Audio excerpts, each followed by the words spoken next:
আমি Tanushree Mitrapal, reiki master teacher. আজকে যে বিষয় নিয়ে আলোচনা করতে এলাম সেটা হচ্ছে পৌষ সংক্রান্তি। এই পৌষ সংক্রান্তি কি, এই পৌষ সংক্রান্তি সম্বন্ধে ডিটেলস আপনাদের জানাবো। এই পৌষ সংক্রান্তিতে কি করবেন কি করবেন না, এবং প্রত্যেকটা তিথির মতো এই তিথির কি গুরুত্ব আছে, সমস্ত কিছু কিন্তু আজকের ভিডিও আপনাদেরকে জানাবো। দেখুন, পৌষ সংক্রান্তি হচ্ছে এই সংক্রান্তিতে বা এই সংক্রান্তি থেকে কিন্তু ধরা হয় সূর্যের দক্ষিণায়ন শুরু হয় এবং সূর্য আস্তে আস্তে ধনু রাশি থেকে মকর রাশিতে প্রবেশ করছে এই পৌষ সংক্রান্তিতে।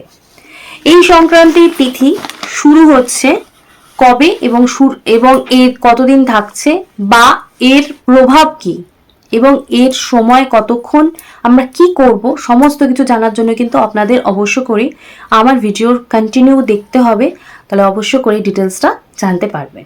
14ই জানুয়ারি 2026 বুধবার কিন্তু পৌষ সংক্রান্তি পড়েছে। এই দিন কি কি করবেন?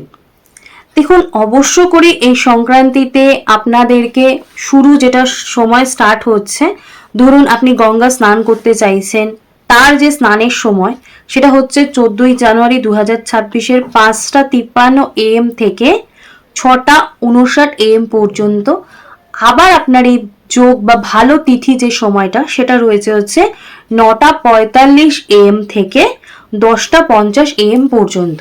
এই যে দুটো তিথি বললাম, এই সময়ের মধ্যে আপনি যদি স্নান করেন সেটা কিন্তু শুভ সময়।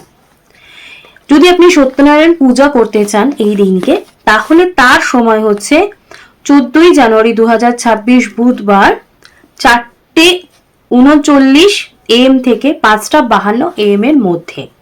এবং এই দিন আপনি যদি দান করেন তাহলে তার যেমন শুভ ফল রয়েছে, আপনার স্নানেরও শুভ ফল রয়েছে। তো এই দিন আপনি যদি দান করেন, কি কি আপনি দান করতে পারেন? দেখুন, অবশ্য করেই এই দিন আপনি অর্থ দান করতে পারেন, আপনি খাদ্যবস্তু দান করতে পারেন, বস্ত্র দান করতে পারেন।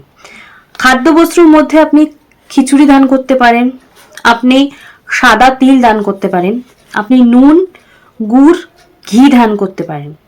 তার সাথে সাথে আপনি নতুন যে কোনো জামা কাপড় আপনি এই দিনকে দান করতে পারেন, এতেও কিন্তু আপনার শুভ ফল রয়েছে।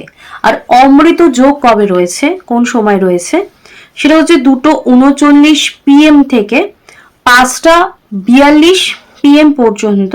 এটা দানের ক্ষেত্রেও কিন্তু শুভ সময়। দেখুন, এই মকর সংক্রান্তি কিন্তু হিন্দুদের যে বিভিন্ন রিচুয়ালস রয়েছে, অনুষ্ঠান রয়েছে, তার মতোই একটা অন্যতম গুরুত্বপূর্ণ রিচুয়ালস এই দিন। কিন্তু এই দিনটার জন্যও কিন্তু বছরের অন্যান্য দিনের মতো হিন্দুরা অপেক্ষা করে বসে থাকেন। তো এই দিনের মাহাত্ম্য, গুরুত্ব, দান, তার সাথে সাথে পুণ্য স্নানের মাধ্যমে রয়েছে। এবং আমি আশা করব যে আপনারা অন্যান্য তিথি বা অন্যান্য অনুষ্ঠানকে যেরকম উপভোগ করেন, যেরকম সুন্দরভাবে পালন করেন, এই দিনটিকেও আপনারা সুন্দরভাবে, সুস্থভাবে নিজেদের যে নিয়ম অনুষ্ঠান রয়েছে সেগুলো করে আপনারা পালন করবেন। তো আশা করব আপনারাও সুস্থ থাকবেন, ভালো থাকবেন।